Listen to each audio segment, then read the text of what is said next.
뭐라고요? 직업이 식당 종업원이라고요?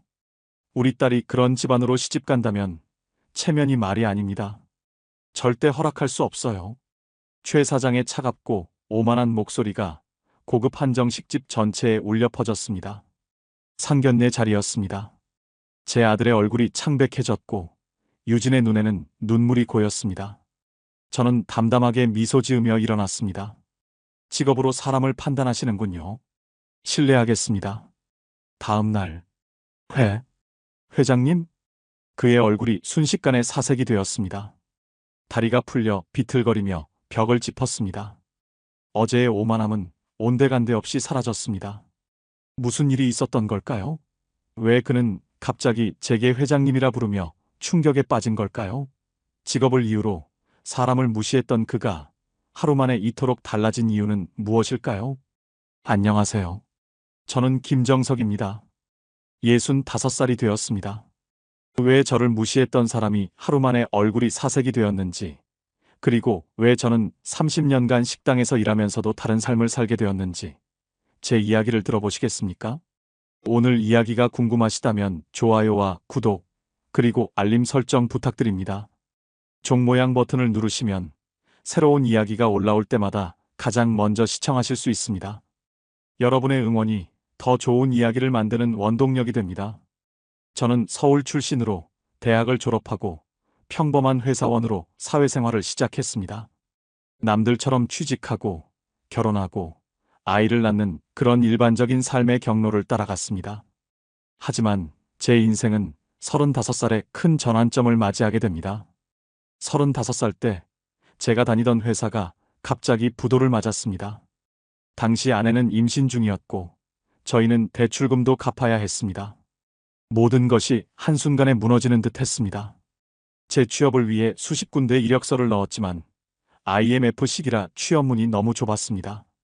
결국 생계를 위해 강남의 한 고급 식당에서 서빙 일을 시작했습니다. 처음에는 잠시 버티자는 생각이었습니다. 하지만 식당 사장님이 제 성실함을 높이 평가하셨고 얼마 지나지 않아 매니저로 승진했습니다. 정석 씨, 자네는 사람 대하는 법을 아는 사람이야. 손님들이 자네를 무척 좋아하더군.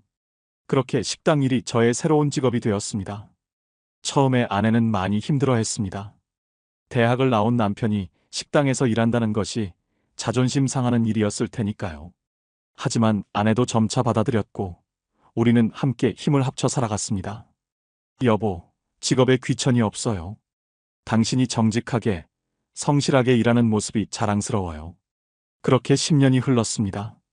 매일 같은 시간에 출근하고 손님들을 정성껏 모시며 동료들과 함께 일했습니다. 그런데 운명은 참 예측할 수 없는 것이었습니다. 식당에 단골 손님 중 한 분이 계셨습니다. 박 회장님이라고 부동산 개발업을 하시는 분이었죠. 항상 저를 찾으셨고 제가 서빙하는 것을 좋아하셨습니다. 어느 날 박 회장님이 저를 따로 불러 이야기를 나누자고 하셨습니다. 정석 씨, 자네 참 성실하게 일하는 모습이 보기 좋아. 나 한 가지 제안이 있네. 박 회장님은 자신이 개발 중인 건물에 투자자를 찾고 있었습니다. 그런데 놀랍게도 저에게 투자 기회를 주신다는 것이었습니다. 돈이 없습니다, 회장님. 식당 일로는 그런 큰 투자를 할 수 없습니다. 걱정 말게. 자네의 노동으로 투자하는 거야. 내가 자네를 보니 믿음직스럽더군. 이 사업이 성공하면 자네에게도 좋은 기회가 될 거야. 반신반의하는 마음으로 계약서에 서명했습니다. 식당 일을 계속하면서 주말에는 박 회장님의 사업장을 관리하는 일을 맡았습니다. 2년이 지났을 때 그 건물이 완공되었고 분양이 시작되었습니다. 그리고 놀라운 일이 일어났습니다. 부동산 가격이 급등하면서 그 건물의 가치가 2배 이상 올랐고 제 지분에 해당하는 금액이 예상보다 훨씬 커졌습니다. 박 회장님은 약속을 지켜 저에게 정당한 몫을 주셨습니다. 그때부터 저는 두 가지 삶을 살게 되었습니다. 하나는 여전히 식당에서 서빙을 하는 평범한 직원의 삶, 다른 하나는 부동산 투자자로서의 삶이었습니다. 정석 씨, 이제 식당 일 그만두고 사업에 전념해보는 건 어떤가? 박 회장님의 제안이었습니다. 하지만 저는 고개를 저었습니다. 회장님, 이 일이 저를 성장시켰습니다. 식당에서 사람들을 만나고 섬기는 일이 제 인생의 중요한 부분이 되었습니다. 계속 이 일을 하고 싶습니다. 박 회장님은 이해하기 힘들어 하셨지만 제 선택을 존중해 주셨습니다. 그렇게 저는 계속해서 식당에서 일했고, 동시에 박 회장님과 함께 더 많은 부동산 투자를 진행했습니다. 세월이 흘러 저는 강남의 15층짜리 오피스 빌딩을 소유하게 되었습니다. 자산 가치로 따지면 50억이 훌쩍 넘는 금액이었습니다. 하지만 저는 여전히 매일 아침 식당으로 출근했습니다. 식당 사장님은 이미 제가 부자가 되었다는 사실을 알고 계셨지만 다른 직원들은 알지 못했습니다. 정석 씨, 참 이해하기 어렵네. 그렇게 큰 재산이 있으면서 왜 여전히 이렇게 고생을 해? 사장님, 이 일이 제게는 고생이 아닙니다. 손님들에게 음식을 대접하고 그들의 기쁜 순간을 함께하는 이 시간이 저에겐 값진 겁니다. 우리 부부는 큰 재산에도 불구하고 검소한 생활을 유지했습니다. 물론 아이들 교육에는 아낌없이 투자했습니다. 우리 아들 현우는 좋은 대학을 나와 글로벌 기업에 취직했고 성실하고 능력 있는 청년으로 성장했습니다. 그러던 어느 날 현우가 결혼 이야기를 꺼냈습니다. 아버지, 제가 사랑하는 사람이 생겼어요. 유진이라고 같은 회사에서 일하는 동료예요. 어머니도 이미 만나보셨고 좋아하셨어요. 그래, 내가 좋은 사람을 만났다니 기쁘구나. 언제 한번 데려와 보렴. 현우의 여자친구 유진은 밝고 예의 바른 아이였습니다. 저희 집에 몇 번 놀러 왔었고 저와 아내도 그 아이를 무척 마음에 들어 했습니다. 하지만 유진의 부모님은 처음부터 현우와의 만남을 탐탁지 않게 여긴다는 느낌이 들었습니다. 아버지, 이번 주말에 상견례를 하려고 해요. 유진이 부모님이 만나고 싶다고 하셨어요. 현우의 말에 저는 조금 긴장이 되었습니다. 왠지 불길한 예감이 들었지만 아들을 위해 밝은 모습을 보여주려 했습니다. 그래, 좋다. 어디서 만나기로 했니? 강남의 한우명가라는 곳이요. 유진이 아버님이 예약하셨대요. 한우명가는 강남에서 유명한 고급 한정식 집이었습니다. 저희 가족은 평소에 그런 비싼 식당을 잘 가지 않았습니다. 물론 경제적으로 여유가 없어서가 아니라 검소한 생활 습관 때문이었습니다. 상견례 당일, 저와 아내는 정성껏 옷을 갖춰 입고 약속 장소로 향했습니다. 현우와 유진이 먼저 도착해 있었고 곧이어 유진의 부모님이 도착했습니다. 유진 아버님은 최 사장이라고 했습니다. 중견기업의 임원이라고 들었습니다. 어머님은 정 여사님이라고 우아한 차림새가 인상적이었습니다. 안녕하세요. 처음 뵙겠습니다. 저는 현우 아버지 김정석입니다. 유진 아버님은 제 인사에 가볍게 고개를 끄덕이며 악수를 건넸습니다. 그의 눈빛에서 저를 위아래로 훑어보는 듯한 느낌을 받았습니다. 첫 만남이라 어색한 분위기였지만 식사를 하며 자연스럽게 대화가 이어졌습니다. 현우 군은 정말 똑똑하고 성실한 청년이더군요. 우리 회사에서도 평판이 아주 좋습니다. 유진 아버님의 말에 제 가슴이 뿌듯했습니다. 아들이 인정받는 모습을 보는 것보다 기쁜 일이 어디 있을까요? 대화가 계속되면서 자연스럽게 각자의 직업 이야기가 나왔습니다. 김 선생님은 어떤 일을 하고 계십니까? 유진 아버님의 질문에 저는 담담하게 답했습니다. 저는 강남의 미타 레스토랑에서 서빙을 하고 있습니다. 그 말이 나오자 테이블에 순간적인 정적이 흘렀습니다. 유진 부모님의 표정이 굳어지는 것을 느낄 수 있었습니다. 특히 유진 어머님은 놀란 눈빛으로 유진을 쳐다보았습니다. 그녀의 눈에는 어떻게 이런 집안과 연을 맺으려고 하니? 라는 질책이 담겨 있었습니다. 서빙이요? 유진 아버님은 믿을 수 없다는 듯 눈을 깜빡였습니다. 그의 입꼬리가 비웃듯이 올라갔습니다. 그러니까 식당에서 접시 나르고 손님 시중 드는 그런 일을 하신다고요? 유진 아버님의 목소리에는 노골적인 비웃음과 경멸이 가득했습니다. 마치 벌레라도 본 듯한 표정이었습니다. 현우의 얼굴이 붉어졌고 유진은 고개를 숙인 채 손가락만 만지작거렸습니다. 저는 침착함을 유지하려 노력했습니다. 네, 30년째 같은 식당에서 일하고 있습니다. 아, 그렇군요. 유진 아버님은 한숨을 내쉬며 아내와 눈빛을 교환했습니다. 그들의 눈빛에는 이런 집안과 사돈을 맺을 수는 없다는 메시지가 명백했습니다. 젊었을 때는 어떤 일을 하셨나요?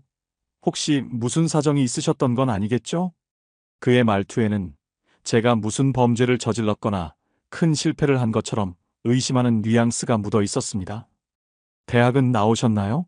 아니면 최 사장은 말끝을 흐리며 눈썹을 으쓱했습니다. 마치 제가 무학이라도 될 것이라는 듯한 오만한 표정이었습니다.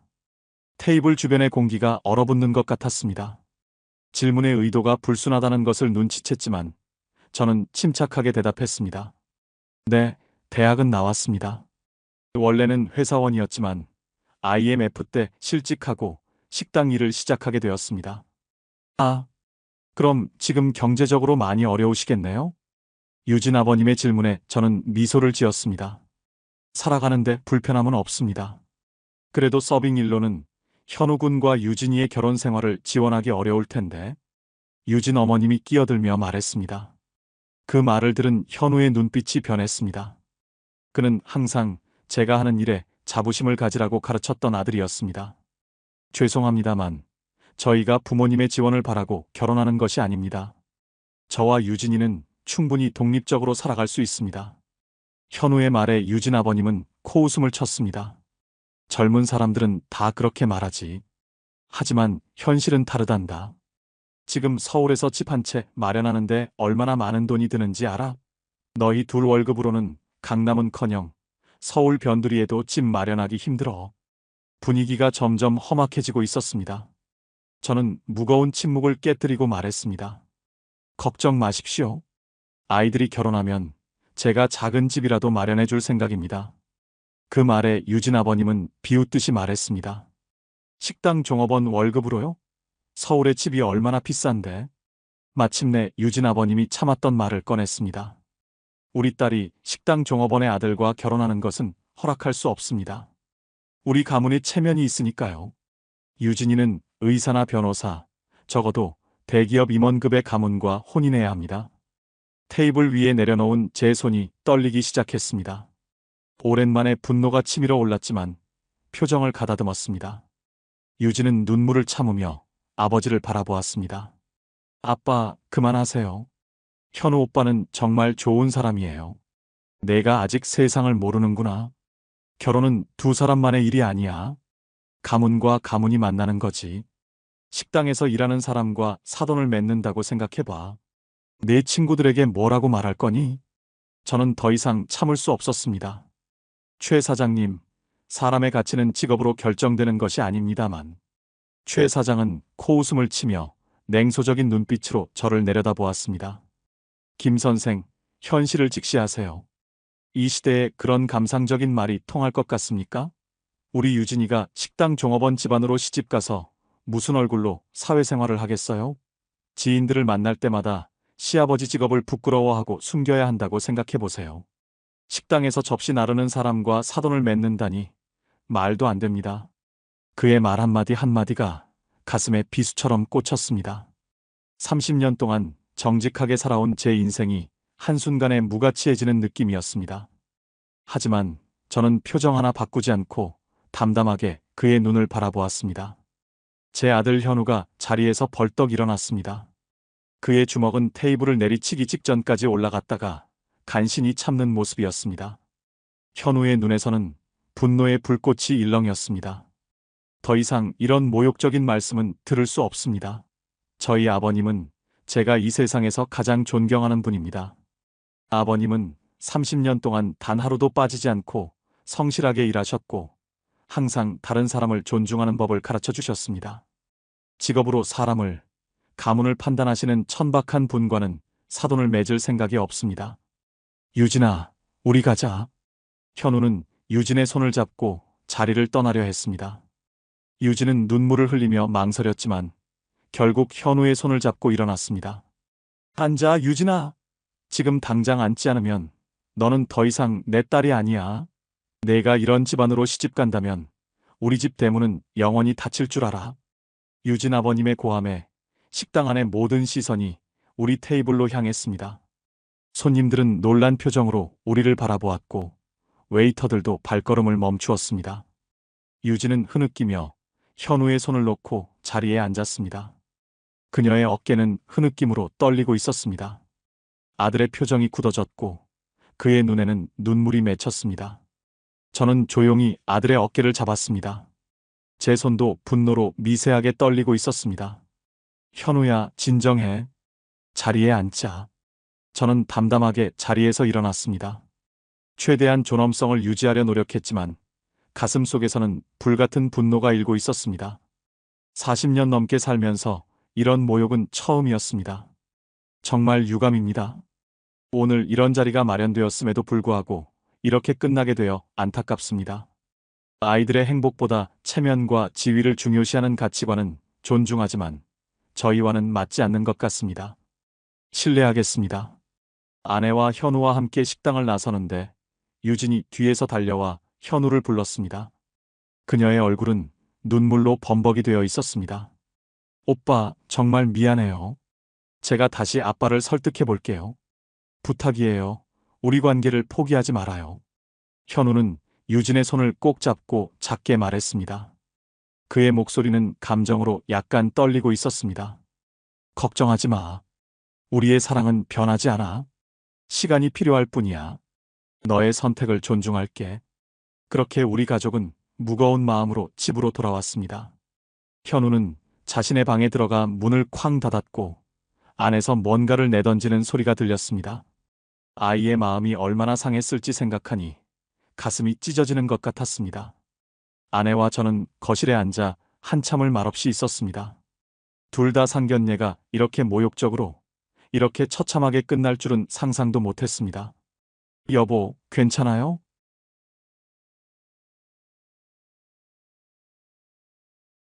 아내의 물음에 저는 고개를 끄덕였습니다. 하지만 제 눈에도 분노의 눈물이 맺혀 있었습니다. 괜찮아. 그저 아들이 상처받은 것이 마음 아플 뿐이야. 내가 아니라 아이가 모욕당한 것 같아서. 아내는 제 손을 꼭 잡았습니다. 그녀의 눈에도 눈물이 고여 있었습니다. 그래도 우리가 진실을 말했으면 어땠을까요? 당신이 단순한 식당 종업원이 아니라 50억 건물의 주인이라는 것을. 그 오만한 사람의 얼굴이 어떻게 변할지 보고 싶었어요. 저는 깊은 한숨을 내쉬었습니다. 가슴 속에서는 여전히 분노가 가라앉지 않았습니다. 그건 의미가 없어. 직업으로 사람을, 가문을 판단하는 천박한 사람들에게 재산을 보여주면 뭐가 달라지겠어? 그건 또 다른 형태의 물질주의일 뿐이야. 아마 그때는 내 뒤통수나 했겠지. 내 돈이 탐나서 태도가 바뀐다면 그건 더 역겨운 일이야. 진정한 인격이 아닌 재산 때문에 존중받는 건 오히려 더 모욕적인 일이라고. 아내는 고개를 끄덕였습니다. 그녀의 눈에는 분노와 함께 남편에 대한 존경심이 깃들어 있었습니다. 당신 말이 맞아요. 사람은 지위나 재산이 아니라 어떤 사람인지로 판단받아야 하는 거죠. 당신은 정말 멋진 사람이에요, 여보. 그 말에 제 마음이 조금 진정되었지만 아들을 생각하면 여전히 가슴이 아팠습니다. 이런 편견과 차별이 아직도 우리 사회에 존재한다는 사실이 너무나 슬펐습니다. 7. 다음 날 새벽녘의 고요함 속에서 저는 평소처럼 아침 일찍 식당으로 출근했습니다. 30년 동안의 습관은 제 몸에 깊이 새겨져 있었습니다. 하늘이 아직 어둠에서 빛으로 바뀌어가는 그 시간, 저는 묵묵히 걸었습니다. 몸은 움직였지만 마음은 여전히 무거웠습니다. 제 자신보다 아들이 받은 상처를 생각하면 가슴이 찢어질 듯 아팠습니다. 창가로 스며드는 부드러운 아침 햇살 속에서 한산한 식당 안에 저만의 시간이 흘렀습니다. 테이블마다 하얀 천을 정성스레 펴고 식기들을 가지런히 놓으며 평소처럼 일했습니다. 그때 누군가 제 이름을 불렀습니다. 김정석 씨 계십니까? 목소리에 고개를 들어보니 놀랍게도 유진의 아버지 최 사장이 문가에 서 있었습니다. 어제의 오만함은 온데간데 없고 비즈니스 정장 차림으로 약간은 위축된 모습이었습니다. 네, 제가 김정석입니다. 최 사장은 잠시 머뭇거리더니 힘없이 제게 다가왔습니다. 어제의 당당함은 찾아볼 수 없었습니다. 어제는 제가 신뢰가 많았습니다. 오늘 따로 찾아뵌 것은 사과드리기 위해서입니다. 그의 목소리에는 미안함보다는 형식적인 공손함이 묻어났습니다. 진실된 반성이라기보다는 의무감에서 비롯된 사과 같았습니다. 저는 아무 말 없이 그의 이야기를 들었습니다. 때로는 침묵이 가장 강력한 대답이 되기도 합니다. 사실 집에 돌아가서 유진이와 많은 이야기를 나눴습니다. 아이가 현우 군을 많이 사랑하는 것 같더군요. 제가 너무 감정적으로 대응했던 것 같습니다. 그러시군요. 이때 제 휴대폰이 울렸습니다. 운명의 장난처럼 느껴지는 순간이었습니다. 저는 최 사장에게 잠시만 기다려달라고 손짓하고 전화를 받았습니다. 네, 김 회장입니다. 그 한마디가 모든 것을 바꾸었습니다. 전화를 끊고 돌아보니 최 사장의 표정이 굳어 있었습니다. 그의 눈에는 당혹감과 혼란스러움이 가득했습니다. 회장님이라고요? 그의 목소리는 떨리고 있었습니다. 저는 평온한 미소를 지었습니다. 이 순간을 위해 준비한 것은 아니었지만 인생은 때때로 완벽한 타이밍을 선물합니다. 네, 몇몇 사람들은 저를 그렇게 부릅니다. 그때 마치 신의 연출처럼 식당 문이 열리고 한 남자가 들어왔습니다. 그는 제 건물의 관리인인 이 과장이었습니다. 고요했던 식당에 그의 경쾌한 목소리가 울렸습니다. 김 회장님, 안녕하세요.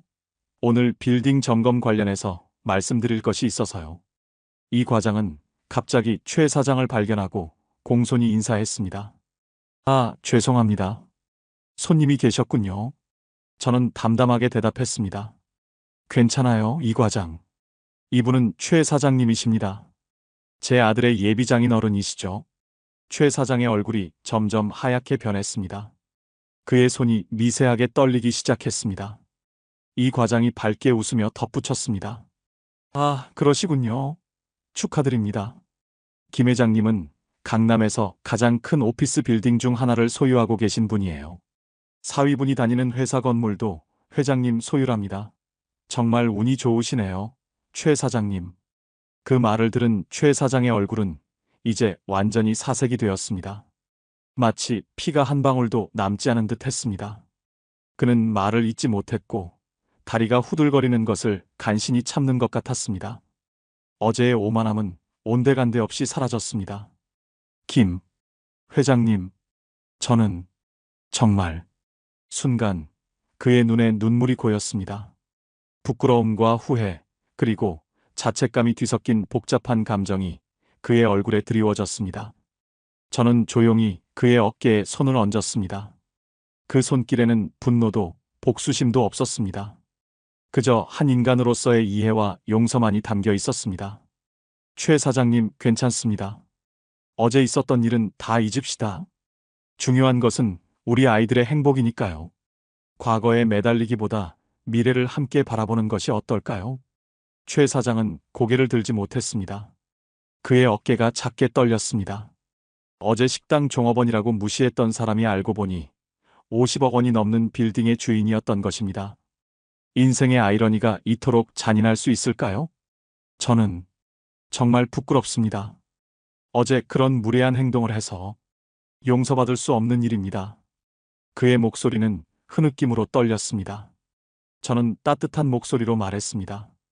최 사장님, 세상에 용서받을 수 없는 실수는 없습니다. 직업에 귀천은 없습니다. 저는 식당에서 일하는 것이 자랑스럽습니다. 제가 가진 것들이 아니라 제가 어떤 사람인지로 저를 판단해 주셨으면 합니다. 그것이 진정한 인간의 가치니까요. 제 말을 들은 최 사장의 눈에서 굵은 눈물이 떨어졌습니다. 그의 표정에서는 부끄러움과 당혹감, 그리고 깊은 후회가 읽혔습니다. 마침내 그는 깊은 한숨을 내쉬며 떨리는 목소리로 말했습니다.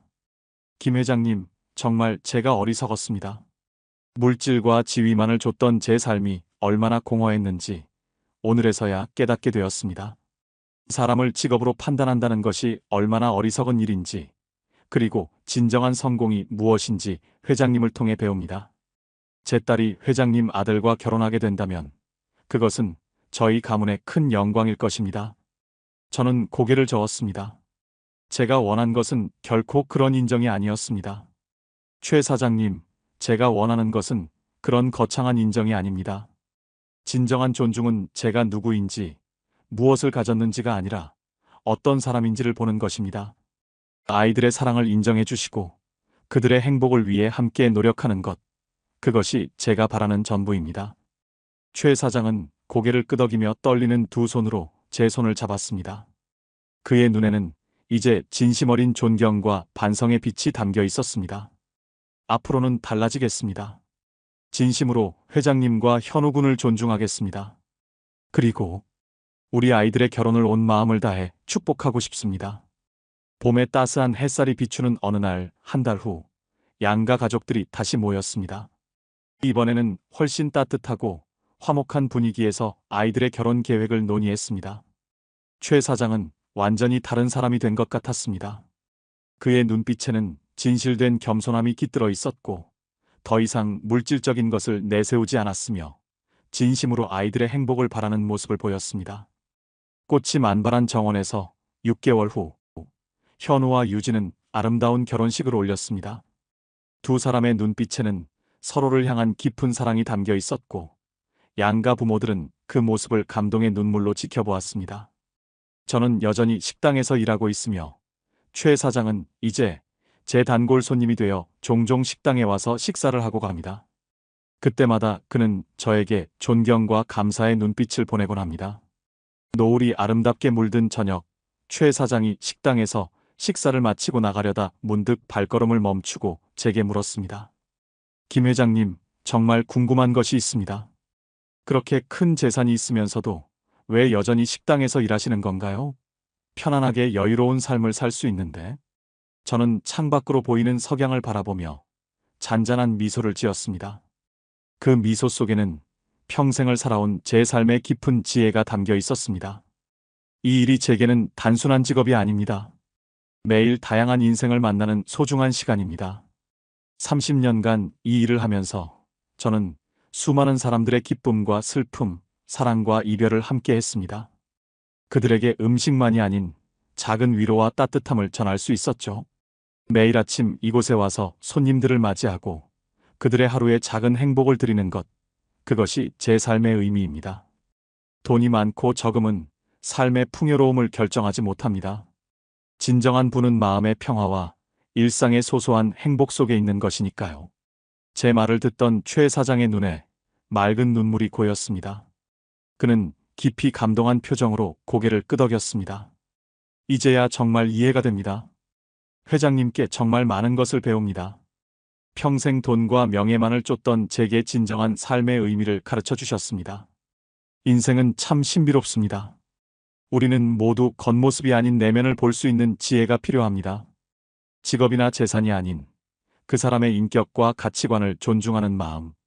그것이 진정한 품격이 아닐까요? 때로는 상처를 통해, 때로는 깨달음을 통해 우리는 조금씩 성장해 갑니다. 여러분의 삶에서도 이런 경험이 있으셨나요? 겉모습으로 판단받거나 혹은 누군가를 겉모습으로 판단했던 순간들. 그 순간들이 여러분에게 어떤 가르침을 주었는지 댓글로 여러분의 소중한 이야기를 나눠주세요. 제 이야기가 여러분의 마음에 작은 울림이 되었길 바랍니다. 세상의 모든 편견과 선입견을 넘어 서로를 진정으로 이해하고 존중하는 세상이 되기를 바라는 마음입니다. 좋아요와 구독, 그리고 알림 설정 부탁드립니다. 종 모양 버튼을 누르시면 새로운 이야기가 올라올 때마다 가장 먼저 여러분의 마음을 따뜻하게 해드릴 수 있습니다. 그리고 이 영상이 마음에 와닿으셨다면 주변의 소중한 분들에게도 이 메시지를 전해주세요. 여러분의 한 번의 공유가 더 많은 사람들에게 삶의 지혜와 따뜻한 위로를 전달하는 데 큰 힘이 됩니다. 다음 영상에서는 또 다른 감동적인 인생 이야기로 여러분의 마음을 다시 한번 어루만지러 찾아뵙겠습니다. 끝까지 함께 해주신 여러분, 진심으로 감사합니다.